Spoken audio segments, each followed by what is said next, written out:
December 9 வரை ஆலயங்களை நாங்கள் திறக்க முடியாத காரணத்தினால் மறுபடியுமாய் நாங்கள் ஆன்லைன்ல வருகிறோம். உங்களை ஆன்லைன்ல சந்திக்க நாங்கள் மகிழ்ச்சியா இருக்கிறோம். ஒரு சில அறிவிப்புகளை கொடுக்கிறேன், நோட் பண்ணிக்கங்க. வருகிற திங்கட்கிழமை ஆன்லைன் பாசஸ் ஃபெலோஷிப் நடைபெறும். அதில் கலந்து கொள்ளுறவர்கள் நீங்கள் கலந்து கொள்ளலாம். மஞ்சள் பாசஸ் ஃபெலோஷிப் அது. இரண்டாவது செவ்வாய்க்கிழமையானது பெண்கள் வாட்ஸ்அப் கூட்டத்திலையும் நீங்கள் கலந்து கொள்ளலாம். புதன் அன்று சபையிலே எப்போதும் வழக்கமாய் நடக்கிற ஜெபமானது வாட்ஸ்அப்ல போதுகரோடு நீங்க ஜெபத்துல கலந்து கொள்ளலாம். உங்கள் ஜெபத்தையும் நீங்கள் அந்த வாட்ஸ்அப் மூலியமாய் நீங்கள் ஜெபத்தை செலுத்தலாம். வாலிபர்கள் உங்களுக்கு கூட்டத்தை செய்யவும் நாங்கள் ஆசைப்படுகிறோம். மறுபடியுமாய் நாங்கள் இந்த ஆன்லைன்ல வாலிபர்களை சந்திக்கவும் ஆசைப்படுகிறோம். தொடர்ந்து போதகருடைய பிரசங்கத்தை கேளுங்கள். நீங்கள் வீட்டில் இருக்கிற நாட்களிலும் அதிகமாய் ஜெபத்திலும் தேசத்திற்காக நீங்கள் ஜெபிக்க கடமைப்பட்டிருக்கிறீர்கள். அதனால் தேசத்திற்காக தொடர்ந்து ஜெபியுங்கள். நன்றி. Praise the Lord. மீண்டும் உங்களை சந்திப்பதில் மிகவும் மகிழ்ச்சியாக இருக்கிறது. MCO நிமித்தமாக நாம் அனைவரும் மறுபடியுமாக இந்த Facebook வழியாகவும் யூடியூப் வழியாகவும் சந்திக்க வேண்டிய நிலைமையாக இருக்கிறது. இருப்பினும் நம்முடைய கர்த்தர் சூழ்நிலைகளை மாற்றி போடுவார் என்று நான் விசுவாசிக்கின்றேன். ஆமென். ஆமென். ஹல்லேலூயா. ஓகே, ஜெபம் செய்வோம். கர்த்தாவே, இந்த காலை வேளைக்காக நன்றி செலுத்துகிறோம். இது ஓய்வு நாளாக இருக்கிறபடியால் நாங்கள் கர்த்தரை துதிக்கிறோம். மரித்து மூன்றாவது நாள் உயிரோடு வந்ததற்காக நன்றி செலுத்துகிறோம். அப்பா பிதாவே, நீர் சிந்தின இரத்தத்துக்காக நன்றி செலுத்துகிறோம்.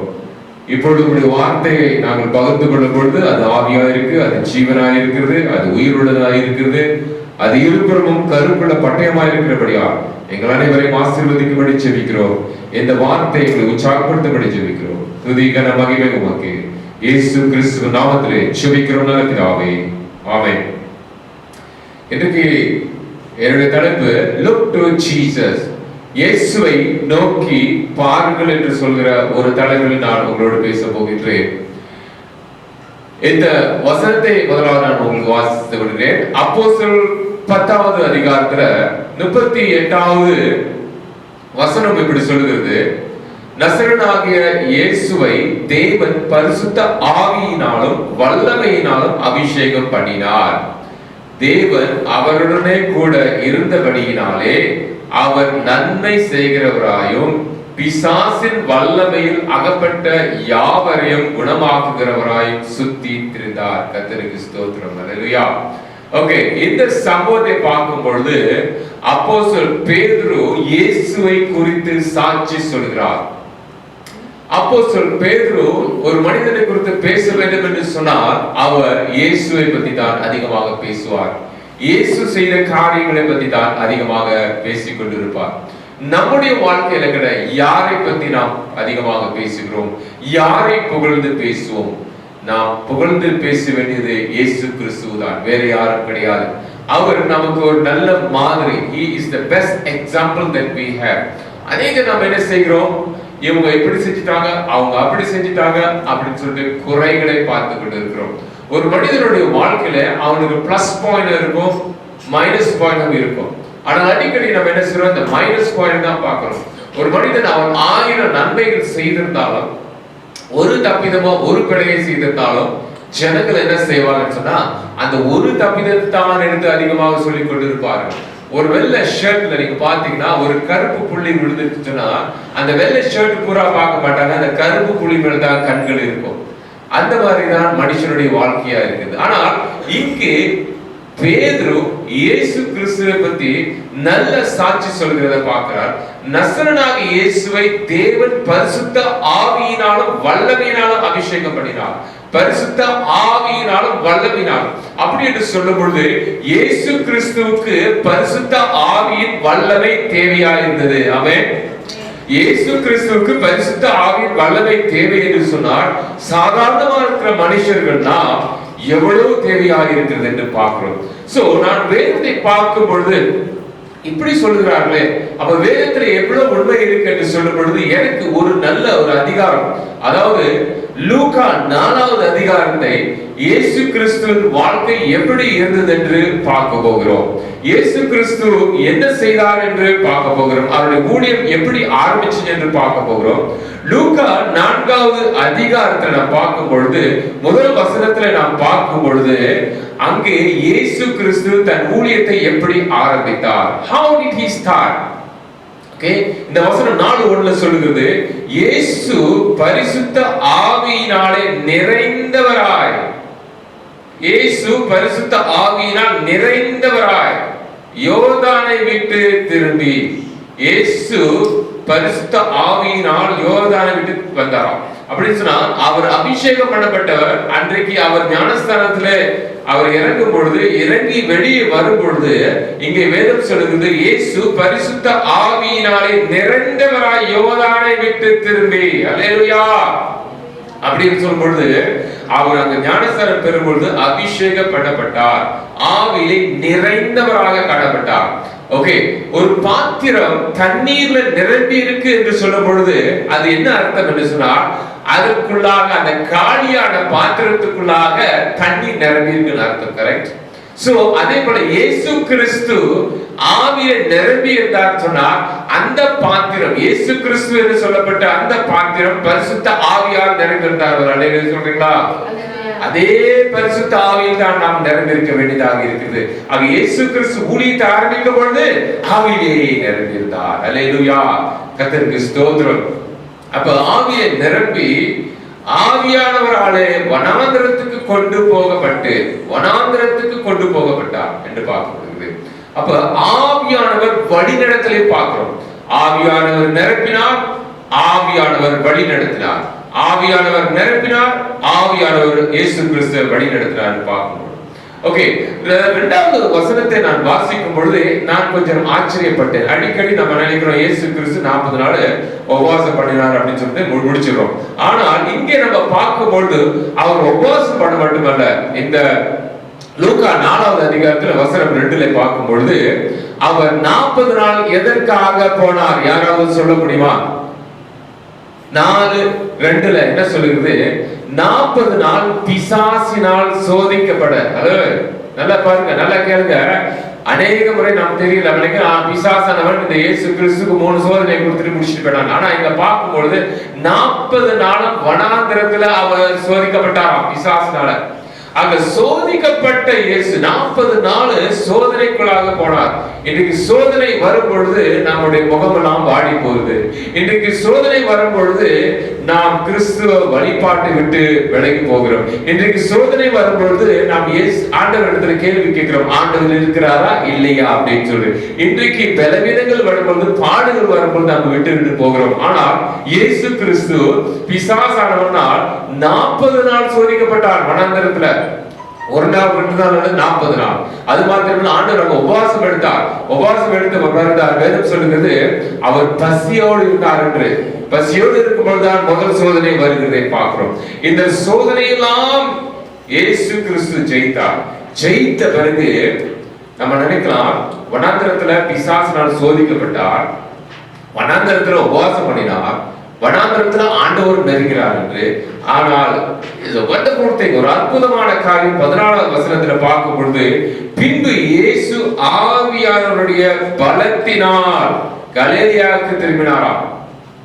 நல்லா கேளுங்க, இப்ப ஆவியானவர் பலத்தினால், அல்லேலூயா சொல்லுங்க, ஆவியானுடைய முதல் ஆவியிலே நிரப்பப்பட்டிருந்தார்.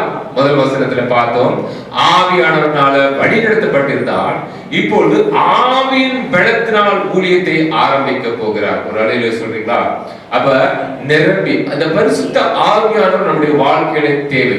இன்றைக்கு சபைகள் ஏன் வல்லமை இழந்து விட்டது என்று சொன்னால், பேரளவுல சொல்றாங்க, ஆவியில பேசுங்க, ஆவியில நடக்குன்னு சொல்றாங்க. ஆனால் அதை பயிற்சி பண்ணுவதில்லை, தேவனை முழுமையாக தேடுவதில்லை. There is no sacrifice. இயேசு கிறிஸ்து ஒரு நாள் அல்ல 40 நாள் ஆண்டவருடைய பாதத்தில் உட்கார்ந்திருந்ததை பார்க்கிறோம். அப்படின்னு சொன்னால் நிச்சயமாக அந்த வல்லமை பெற்றுக் கொள்ளும். நிச்சயமாக கர்த்தருக்கு உண்மை, தேவனுக்கு உண்மையாக ஊழியத்தை சொல்லிட்டு 40 நாள் அவர் பாடுகளை பட்டார். ஓகே, அடுத்து நம்ம பார்க்கிறோம், அவர் அன்றைக்கு அதுக்கு பிறகு சுவிசேஷத்தை சொல்ல போகிறார். தேவ ஆலயத்துக்கு போகிறார். நாசரத்து என்று சொல்லப்பட்ட ஊருக்கு.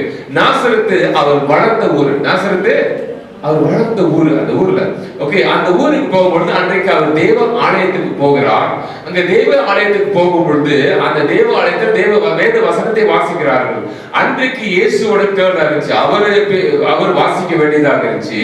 ஆகையால் அங்கே நம்ம பார்க்கிறோம் 18வது வசனத்துல, 4வது அதிகாரம் 18வது வசனத்துல அவர் எடுத்து ஒரு பாகத்தை, ஏசியா புத்தகத்துல ஒரு பாகத்தை எடுத்து வாசிக்கிறார். அங்க இப்படி சொல்லப்படுகிறது, கர்த்தருடைய ஆவியானவர் என் மேல் இருக்கிறார். கர்த்தருடைய ஆவியானவர் என் மேல் இருக்கிறார். முதல் வசனத்துல சொன்ன கர்த்தருடைய ஆவியிலே அவர் நிரம்பினவராய் காணப்பட்டார். full filling with the Holy Spirit. அப்புறமா நான் பார்க்கிறோம் பரிசுத்த ஆவியானவர் நடத்தப்பட்டார் சொன்னேன். அப்புறமா நான் பார்க்கிறோம் 14வது வசனத்துல ஆவியானவர் பலம் கொள்ளப்பட்டார். ஆவியின் பலத்தினாலே கலிலேயாவுக்கு போனார் என்று சொல்லும்போது, இங்கே நாசரத்து ஊர்ல நம்ம பார்க்கும்போது வேதம் சொல்றது கர்த்தருடைய ஆவியானவர் என் மேல் இருக்கிறார். It's a very beautiful statement. இயேசு கிறிஸ்து அங்கே ஞானஸ்நானம் எடுத்து வெளியே வருகிறார். பரிசுத்த ஆவியானவர் மேலே இறங்குகிறார். அவர் மறுரூபமாக்கப்பட்ட மலையிலே அங்க இருக்கும் பொழுது ஒரு மேகம் மூடிக்கொள்கிறது. அது தேவனுடைய பிரசன்னத்தை மூடிக்கொள்ளுது. ஆக பரிசுத்த ஆவியருடைய பிரசன்னம் எப்போதும் அவரோடு கூட இருந்துச்சு. அவரை வழி நடத்தி கொண்டே இருந்துச்சு. அதனாலதான் அவருடைய ஊழியங்கள் மிகவும் வல்லமையாக இருந்தது. இன்றைக்கு இந்த ஆவியானவரோட பிரசன்னத்தை நம்ம உணர்கிறோமா? அந்த அக்னியை உணர்கிறோமா? அந்த அற்புதமான காரியம் தேவன் நம்ம ஓடி இருக்கிறாருன்னு சொல்லி உணர்ந்தோமா? இங்கே பார்க்கும்போது இந்த 18வது வசனத்தில் நாம் பார்க்கும்போது கர்த்தருடைய ஆவியானவர் என் மேல் இருக்கிறார். சரி, அடுத்தது என்ன சொல்றார்? தரித்திரருக்கு சுவிசேஷத்தை பிரசங்கிக்கும்படி என்னை அபிஷேகம் பண்ணினார். ஆக நம்ம இந்த ஆவியானவரை நம்ம ஏனோதானோ என்று எண்ணிக்கொள்ளக்கூடாது. சுவிசேஷத்தை பிரசங்கிக்கும்படி என்னை அபிஷேகம் பண்ணினார். So the anointing must be there for preaching. நம்ம சுவிசேஷம் பிரசங்கம் பண்ண வேண்டுமா, ஜனங்கள் இந்த சுவிசேஷத்தை ஏற்றுக்கொள்ள வேண்டுமா, இதிலே ஒரு அபிஷேகம் இருக்கப்பட வேண்டும் என்று சொல்கிறோம். பிரசங்கம் பண்ணும் பொழுது, தேவனுடைய வார்த்தை என்று சொல்லும் பொழுது, ஓகே, தரித்திரருக்கு சுவிசேஷத்தை பிரசங்கிக்கும்படி என்னை அபிஷேகம் பண்ணினார். இருதயம் நறுங்குண்டவர்களை குணமாக்கவும், இருதயம் உடைந்தவர்களை, இந்த காலகட்டத்திலே பார்க்கிறோம் அநேகர் உடைந்த நிலைமையில இருக்கும். அந்த உடைந்த நிலைமையில நமக்கு உதவி வேணும் சொன்னால் பரிசுத்த ஆவியானவர் வேணும். குணமாக்குவதற்கும், சிறைப்பட்டவர்களுக்கு விடுதலையும், குருடருக்கு பார்வை பிரசித்தப்படுத்தவும், ஓகே, இந்த நம்ம தேவ ஆவியானவர் நமக்கு கொடுத்திருக்கிறார். நொறுங்குண்டவரை விடுதலையாகவும் தேவ ஆவியானவர் நமக்கு இருந்திருக்கிறார். பார்க்கிறோம். கர்த்தருக்கு ஸ்தோத்திரம். ஆக ஊழியத்துக்கு முழுமையாக பிரசங்கம் பண்ணவும், அற்புதமான ஊழியங்கள் செய்யவும் பரிசுத்த ஆவியின் அபிஷேகம் நமக்கு தேவையாக இருக்கிறது என்று பார்க்கிறோம். ஓகே, அப்ப எப்படி நம்ம பார்க்கிறோம்? இயேசு கிறிஸ்து பேசும் பொழுது அந்த 36வது வசனத்துல நம்ம பார்க்கும் பொழுது எல்லோரும் அவர்கள் அதிகாரத்தோடு இயேசு கிறிஸ்து பேசுறார் என்று ஆச்சரியப்பட்டார்.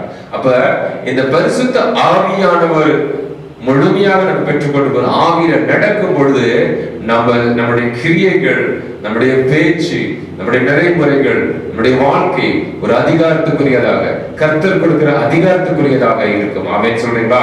அல்லேலூயா, அல்லேலூயா. ஆக இந்த விசேஷமான ஒரு அபிஷேகம் தேவையா இருக்குது. 40வது வசனத்துல நீங்க பார்த்தீங்கன்னு சொன்னால் இயேசு கிறிஸ்து அநேக அற்புதங்கள் செய்து கொண்டு வந்தாராம், அநேக அதிசயங்களை செய்து கொண்டு வந்தாராம். அப்படி மட்டுமல்ல, வந்த அனைவரும் மேலும் அவர் கரம் வைத்து ஜெபித்தார்களாம். அனைவருக்கும் விடுதலையும் சுகம் வந்தது என்று பார்க்கிறோம். ஆக இது ஒரு ஸ்பெஷல் அனாயிண்டிங் பார்க்கிறோம், ஸ்பெஷலான அனாயிண்டிங் பார்க்கிறோம். நாசரத்து ஊர்ல இருக்கும் பொழுது அவர் அற்புதங்கள் செய்ய முடியல. ஏன்னா அவர் அந்த ஊருக்கு இருந்தா இவர் யோசேப்பு மகன் சொல்லிட்டு அவிசுவாசமா இருந்தார்.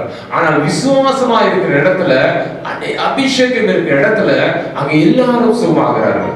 ஆக நம்மளுடைய வாழ்க்கையில, கிறிஸ்துவோட வாழ்க்கையில இருக்கிற நம்முடைய எதிர்பார்ப்பு, நம்ம ஜெபிக்கிறவங்களுக்கு சுகம் வரணும், ஜெபிக்கிறவங்களுக்கு சுகம் வரணும். நடக்குதோ நடக்கல, அது இரண்டாவது காரியம். நாம் விசுவாசமா செய்கிறது அதான் முக்கியமான காரியம். கர்த்தருக்குள் விசுவாசமா அதை செய்யும் பொழுது நிச்சயமாக நான் நடக்கணும் விசுவாசிக்கிறேன். ஆகையால் இந்த இடத்துல பார்க்கணும், 40வது வசனத்துல பார்க்கும் பொழுது யாரெல்லாம் அவர் தொடுறாரோ எல்லாரும் சுஸ்தமானாரோ. ஓகே, அவர் தம்முடைய கையை வைத்தார், அவர்களை சொஸ்தமாக்கினார் என்று வேதம் சொல்லுகிறது. எல்லாரும் சுத்தமாகிறார் என்று பார்க்கிறோம். கர்த்தருக்கு ஸ்தோத்திரம். சரி, இப்ப இது இயேசுவை பத்தி நான் சுருக்கமாக பேசிட்டு, மார்க் தன்னுடைய சுவிசேஷ புத்தகத்துல 16வது அதிகாரம் வசனம் 17 சொல்கிறார், அவர் விசுவாசிகளுக்கு அடையாளம் என்னன்னு சொல்கிறார். ஆக இயேசு என்னென்ன அடையாளங்கள் இருந்துச்சு நான் சொன்னவங்கிட்ட. ஓகே, பரிசுத்த ஆவியினால் நிரம்பினார், பரிசுத்த ஆவியினால் வழி நடத்தப்பட்டார், பரிசுத்த ஆவியின் வல்லமையினால் நடத்தப்பட்டார் சொல்லுங்க. பரிசுத்த ஆவி அவர் மேல் இருந்தது சொல்கிறோம். இப்ப கிறிஸ்தவர்களா இருக்கிற நாம் நமக்கு என்ன வேண்டும் என்று சொன்னால் இந்த காரியங்கள் நடக்கணும். அநேக முறை சிலர் இந்த மாதிரி என்னுடைய நண்பருக்கு அசுத்த ஆவி பிடிச்சிருக்கு, என் நண்பருக்கு ஒரு பிரச்சனை இருக்கு அப்படின்னு சொல்லும்போது நம்மள பாஸ்தர்களை தான் தேடிக்கொண்டு வருகிறார். இல்ல, விசுவாசிகள் உங்களுக்கு விசுவாசம், நீங்கள் ஆண்டவருக்குள் இருக்கும் பொழுது, பரிசுத்த ஆவி உங்களுக்குள் இருக்கும் பொழுது, நீங்களும் ஜெபிக்கும் பொழுது இந்த காரியம் இந்த அடையாளம் நடக்கணும். மார்க் 16:17 இப்படி சொல்லும் பொழுது விசுவாசிக்கிறவர்களால் நடக்கும். 16வது அதிகாரம் வசனம் 17 விசுவாசிக்கிறவர்களால் நடக்கும் அடையாளங்கள் யாவனே, என் நாமத்தினால் பிசாசை துரத்துவார்கள். நான் உங்களிடத்துல ஒரு கேள்வியை கேட்கிறேன். இந்த புத்தகத்துல முதல் அடையாளம் என்ன? பிசாசை துரத்துவது. இயேசு கிறிஸ்து ஊழியர்களை ஆரம்பிக்கும் பொழுது கூட பார்க்கலாம், பிசாசுகள் அவருடைய பாதத்தில் ஓடி விழுந்து, நீங்கள் தேவனுடைய குமாரன், உன்னதமான தேவனுடைய குமாரன், நீர் கிறிஸ்து என்று சொன்னது. அவர் சொன்னார், வாயை மூடிட்டு போ அப்படின்னு சொன்னார். வாயை மூடிட்டு போன்னு சொன்னார். ஓகே, ஆக ஒரு முக்கியமான காரணம் உணரணும். 1 யோவான் புத்தகத்துல சொல்றது போல இயேசு கிறிஸ்து ஏன் இந்த உலகத்துக்கு வந்தார் சொன்னால் பிசாசின் கிரியைகளை அழிக்கிறதுக்கு, பிசாசின் கிரியைகளை அழிக்கிறதுக்கு என்று பார்க்கிறோம். ஆக நாம் கூட இதை உணர்ந்து இந்த இடத்துல நம்ம சொல்லுவோம், நாம் போகிற இடத்துல அசுத்த ஆவிகள் அலறி கொண்டு போகணும். ஒரு ஆவின்னு சொல்றீங்களா? நம்மளை கண்டு அலறி கொண்டு போகணும். நம்ம அதை பார்த்து பயந்து இருக்க கூடாது. ஐயோ பேய் பிசாசு பிடிச்சிருச்சு, அசுத்தம் பிடிச்சிருக்கு அப்படின்னு சொல்லக்கூடாது. நம்மளை பார்த்து அது ஐயோ இது இயேசுவின் பிள்ளைகளேன்னு சொல்லிட்டு ஐயோன்னு சொல்லிட்டு அது ஓடணும். ஓகே, விசுவாசிக்கிறவர்களால் நடக்கும் அடையாளங்கள் யாவனே, என் நாமத்தினால் பிசாசை துரத்துவார்கள். அல்லேலூயா. ஓகே, அப்புறம் அடுத்தது நவமான பாஷைகளை பேசுவார்கள். நவமான பாஷைகள் பேசும் சொல்லும் பொழுது உங்களுக்கு என்ன நினைப்பு வருது? அடிக்கடி ஆட்கள் சொல்லுவாங்க அந்நிய பாஷையில பேசுறோம் சொல்லி. ஓகே, அல்லது செபிக்கிறது, ஆண்டவர் கொடுத்த அந்த வாரத்துல நம்ம செபிக்கிறது. அப்ப வாக்கு கடங்காத பெருமூச்சுக்களோடு செபிக்கும் பொழுது பிசாசின் ராஜ்யத்தை நம்ம எடுத்து போடுகிறோம். வேதம் சொல்லுகிறது எபேசியர் 6:12 நம்மளுடைய போராட்டம் அல்லது நம்முடைய போரானது மாம்சத்தோடும் இரத்தத்தோடும் அல்ல, துரைதனங்களோடும் அதிகாரங்களோடும் இப்பிரபஞ்சத்தின் அந்தகார லோகாதிபதிகளோடும் வானமண்டலத்துல பொல்லாத ஆவியின் சேனைகளோடு என்று சொல்கிறோம்.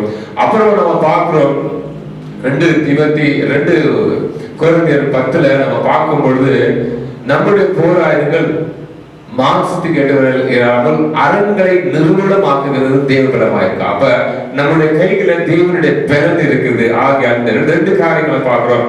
ஒன்று, பிசாசின் ஆவிகளை, அசுத்த ஆவிகளை திறந்தோம், மந்திர கட்டுகளை உடைக்கிறதுக்கு ஆண்டவர் நமக்கு வல்லமையை கொடுத்திருக்கிறார் என்று பார்க்கிறோம். ஓகே, அடுத்தது நாம் பார்க்கிறோம், இந்த இடத்துல மறுபடியும் நான் உங்களுக்கு வாசிக்கிறேன். விசுவாசிக்கிறவர்களால் நடக்கும் அடையாளங்கள் யாவனே, என் நாமத்தினால் பிசாசை துரத்துவார்கள், நவமான பாஷைகளை பேசுவார்கள், சர்ப்பங்களை எடுப்பார்கள், சாவுக்கு எதுவான யாதொன்றை குடித்தாலும் அது அவர்களை சேதப்படுத்தாது, வியாதியஸ்தர்கள் மேலே கைகளை வைப்பார்கள், அப்பொழுது அவர்கள் சுஸ்தமாவார்கள். அப்ப சுகமாக்குற காரியம் இங்க பாத்தீங்கன்னா கடைசியா வருகிறது. முதலாவது பிசாசின் ராஜ்யத்தை இழுத்து போடணும். பிசாசின் ராஜ்யத்தை இழுத்து போட்டு இட்ஸ் வெரி இம்பார்ட்டன்ட். நீங்க வீட்டுல இருக்கும் பொழுது கூட ஆண்டவருடைய ராஜ்யம், ஆண்டவர் நமக்கு ஒரு ஜெபத்தை சொல்லிக் கொடுக்கும் பொழுது கூட பிசாசின் ராஜ்யம் வருவதாக சொல்லவில்லை. பரமண்டலங்களில் இருக்க எங்கள் பிதாவே உம்முடைய நாமம் பரிசுத்தப்படுவதாக, உம்முடைய ராஜ்யம் வருவதாக, உம்முடைய ராஜ்யம் வருவதாக. Your ruling, your authority, your power must come down என்று சொல்றார். வல்லமை வரும் என்று சொல்றார். அதே மாதிரி தான் நம்முடைய ஊழியர்களும் இருக்க வேண்டும். கர்த்தருக்கு ஸ்தோத்திரம். நான் சொல்கிறேன், பயப்படாதீர்கள், பயப்படாதீர்கள். இந்த கடைசி காலங்கள்ல நாம் பார்க்கிறோம், ஜனங்கள் கர்த்தருக்குள் வர ரொம்ப கஷ்டப்பட்டு கொண்டிருக்கிறார்கள். இது அந்நாட்களில் நடந்தது, இப்பொழுது நடக்கிறது என்று பார்க்கிறோம். வெளிப்படுத்தின விசேஷ புத்தகத்துல 21வது அதிகாரம் வசனம் 8ல யார் யாரு இந்த பரலோக ராஜ்யத்துக்குள் போக முடியாது, யார் யார் இந்த 2வது மரணத்துக்குள் போவார்கள் என்று சொல்லப்படும் சொன்னா, fearful, பயப்படுகிறவர்கள் பயப்படாதே, திகையாதே, நானும் தேவன் என்று சொல்கிறார். தேசமே பயப்படாதே, மகிழ்ந்து களி கூறு.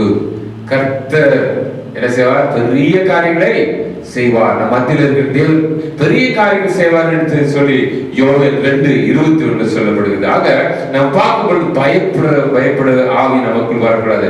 அவிசுவாசமான ஆவி, அன்பிலீவிங் ஸ்பிரிட், abominable things, அருவருப்பான காரியங்கள் செய்யக்கூடாது. அப்புறமாக கொலை பாதகராக இருக்கக்கூடாது. ஓகே, விபச்சாரத்துக்குரிய காரியங்கள் செய்யக்கூடாது, சூனியத்துக்குரிய காரியங்கள் செய்யக்கூடாது, விக்கிரக ஆராதனைக்குரிய காரியங்கள் செய்யக்கூடாது. இப்படி நாம் செய்வோம் என்று சொன்னால் நாம் இந்த எங்க போகணும்? நரகத்துக்கு போவோம். பொய்யனாக இருக்கக்கூடாது என்று சொல்லப்படுகிறதை பார்க்கிறோம். கர்த்தருக்கு ஸ்தோத்திரம். ஆக இந்த கடைசி காலத்துல ஒரு எழுப்புதல் வேணுமா? இயேசு கிறிஸ்துவின் காலத்துல பேய் பிசாசு அலறி கொண்டு போச்சு. இயேசு கிறிஸ்துவின் காலத்துல ஒரு பெரிய எழுப்புதல் நடந்து கொண்டிருச்சு. அதை குறித்தான் இன்றைக்கு பேதுரு இந்த அப்போஸ்தலர் 10:38 சொன்னதை பார்க்கிறோம். ஓகே, நசரேயனாகிய இயேசு கிறிஸ்துவை தேவன் பரிசுத்த ஆவியினால் வல்லமையினாலும் அபிஷேகம் பண்ணினார்.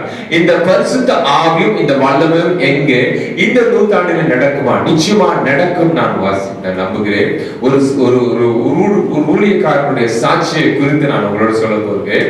இந்த ஊழியக்காரனுடைய பெயர் பிரையா ஹைட் என்று சொல்வார்கள், அல்லது ஜான் ஹைட் என்று சொல்வார்கள். இந்த ஜான் ஹைட் என்று சொல்றவர் அவர் அமெரிக்கா தேசத்துல இருந்து இந்தியா தேசத்துக்கு மிஷனரி ஊழியங்களை செய்து கொண்டு வந்தார்.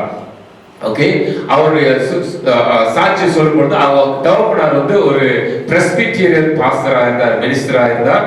அவருடைய ஜெபம் என்னன்னு சொன்னா, அவருடைய பிள்ளைகள் அங்கே அநேக ஆண்டவர்களை அவர் ஜெபித்துக் கொண்டிருக்கிற ஒரு காலம், அநேகர் இந்த ஊழியங்களுக்காக ஆண்டவர் பல தேசங்களுக்கு அனுப்ப வேண்டும் என்று சொல்லி அவர் ஜெபித்துக் கொண்டிருந்தாரோ, அதிகமான ஜெபிப்பாராம். அப்படி ஜெபிக்கும் பொழுது அவருடைய மூத்த மகன் எட்மன் என்று சொல்கிற மனுஷன் அவரை நியமிச்சார்களாம். அவர் வெளியூருக்கு போகணும்னு சொல்லி ஆயத்தப்பட்டு கொண்டிருக்கும் நேரத்துல அவர் திடீரென ஒரு வியாதியில மரித்தார்.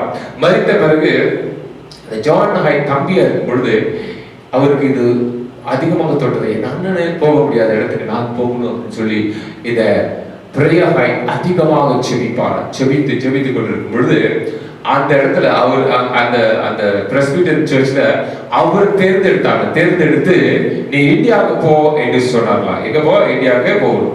1892 ஆண்டிலே 1892ல அவர் இந்தியாவுக்கு ஷிப்ல போய்கொண்டிருந்தார், கப்பல்ல போய்கொண்டிருந்தார்.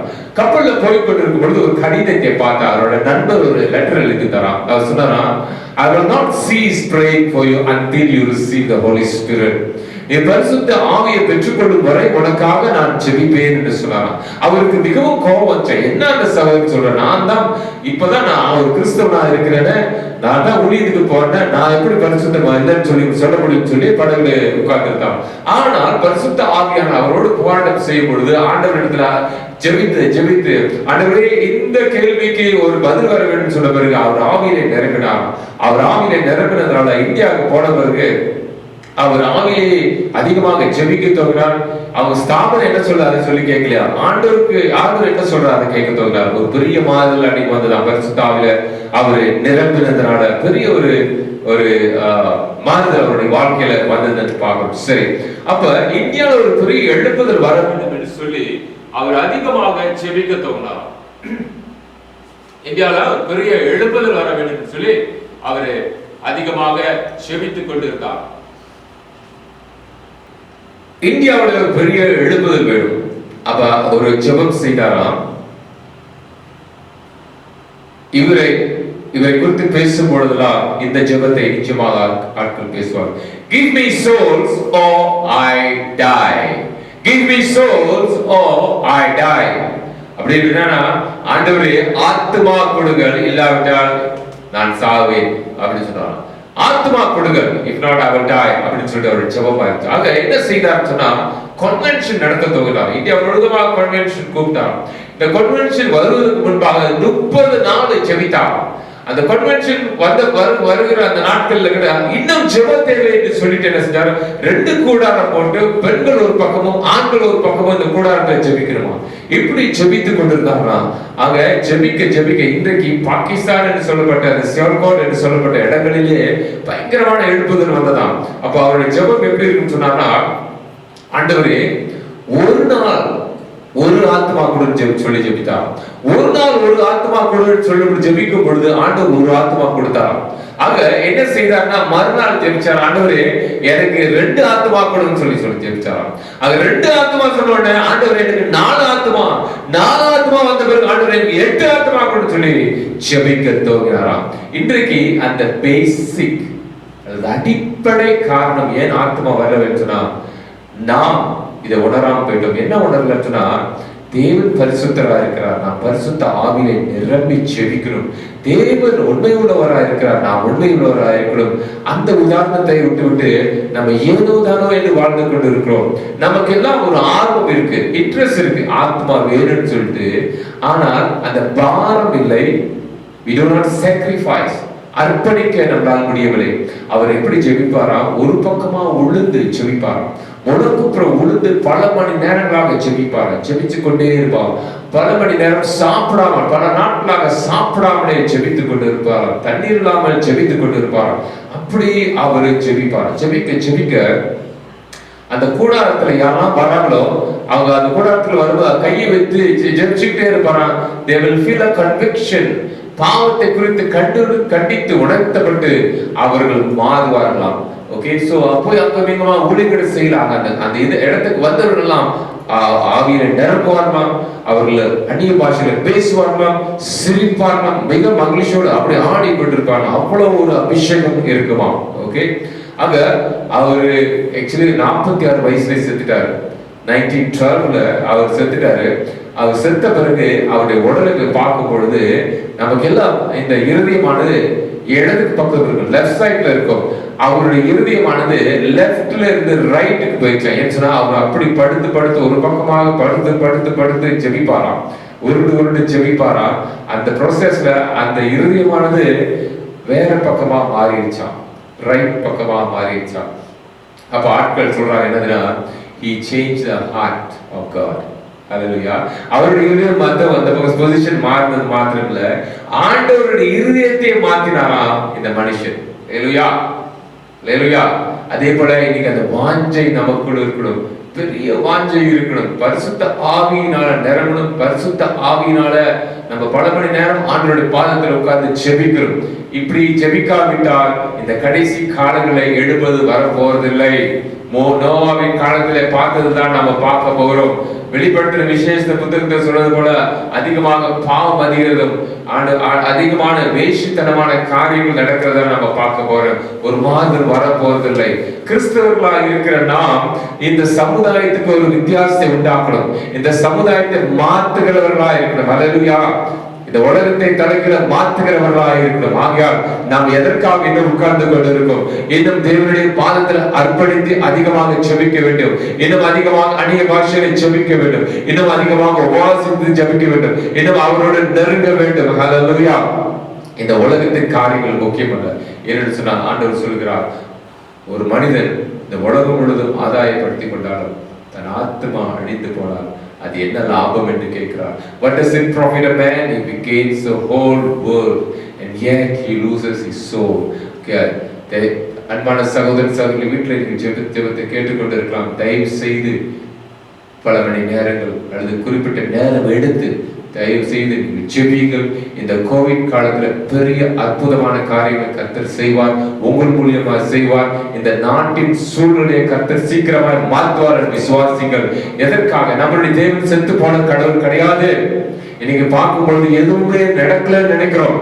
இல்ல, நம்ம உலகங்கள்ல போவோம், கர்த்தர் பெரிய காரியங்கள் செய்ய போகிறார். ஆமென், ஹல்லேலூயா. கண்களோடு நாம் ஜெபிக்க போகிறோம்.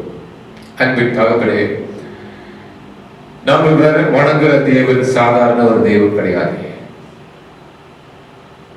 ஆதி காலங்களிலிருந்து அற்புதங்களும் அடையாளங்களும் செய்த தேவனாயிருக்கிறார். அதிசயங்களை செய்த தேவனாயிருக்கிறார். ஆண்டவரே, நாங்கள் பயப்பட மாட்டோம், நாங்கள் பயப்பட மாட்டோம். கர்த்தர் எங்களுக்கு தைரியமான ஆவியை கொடுத்திருக்கார், கர்த்தர் எங்களுக்கு வல்லமையான ஆவியை கொடுத்திருக்கிறார், விசுவாசிக்கிறோம் ஆண்டவரே. ஆகையால் இந்த செய்தியை கேட்டு ஒவ்வொருத்தரையும் ஆசீர்வதிப்பீராக. இன்றை தொடங்கி ஆண்டவரே, இந்த நிமிடம் தொடங்கி ஆண்டவரே, ஒவ்வொருத்தர் மேல ஒரு ஜெப ஆவி பிடித்து பத்தி எரியும்படி நான் ஜெபிக்கிறேன் தாவே. ஆண்டவரே, உம்மை நோக்கி பார்க்கட்டும். பேதுரு ஆண்டவரே கொர்நேலியுஸ் வீட்டுல போய் கொண்டு சாட்சியை சொல்லும் பொழுது உம்முடைய சாட்சியை சொன்னார் ஆண்டவரே. இன்றைக்கு இந்த பிரசங்கத்திலே ஆண்டவரே நீர் செய்த சாட்சிகளை பார்க்கிறோம் ஆண்டவரே. அதே போல ஆண்டவரே, எங்களை சுற்றிலும் இனி இதற்கு பிறகு ஆண்டவரே சாட்சிகளை பார்க்க வேண்டும் ஆண்டவரே.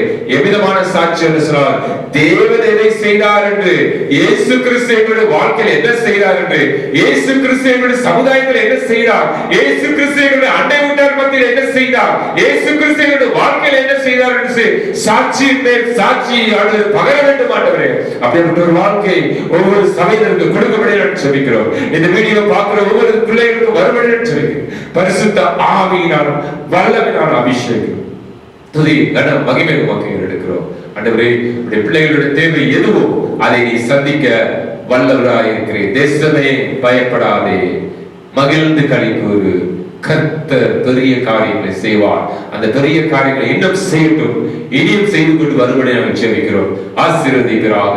பலவீனமோ சுகவீனமோ இருந்தாலும் இயேசு கிறிஸ்து தழும்புகளால் சுகமாகும் ஆண்டவரே. வேதம் சொல்லுது அப்பா, விசுவாசிக்கிறவர்களால் நடக்கும் அடையாளங்கள் யாவனை, என் நாமத்தினால் பிசாசை துரத்துவார்கள், நவமான பாஷைகளை பேசுவார்கள், சர்ப்பங்களை எடுப்பார்கள், சாவுக்கு எதுவான யாதொன்றை குடித்தாலும் அது அவர்களை சேதப்படுத்தாது என்று.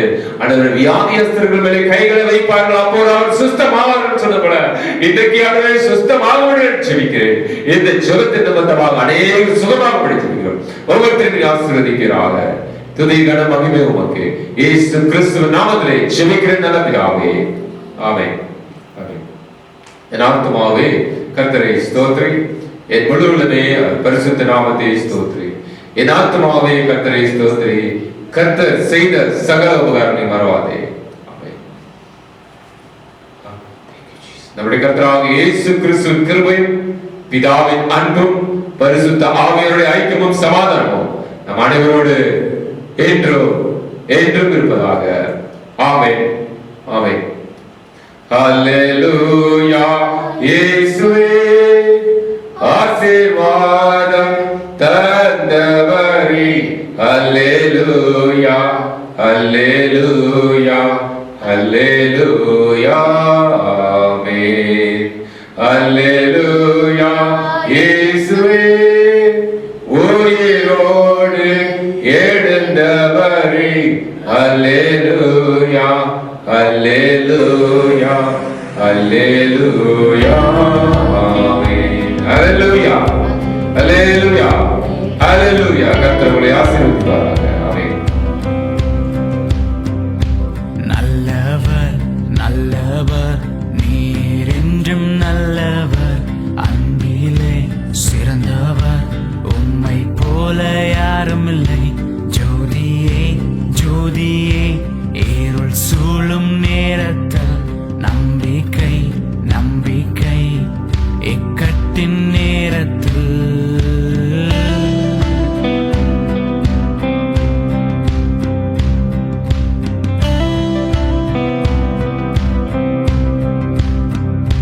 சமாதானம், சமாதானம், பயம் சூழும் நேரத்தில் உண்மையுள்ள தெய்வமே நீ நம்பத்தக்கவர்.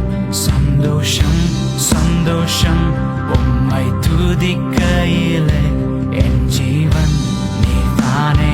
மரணம் தோற்று போனதே.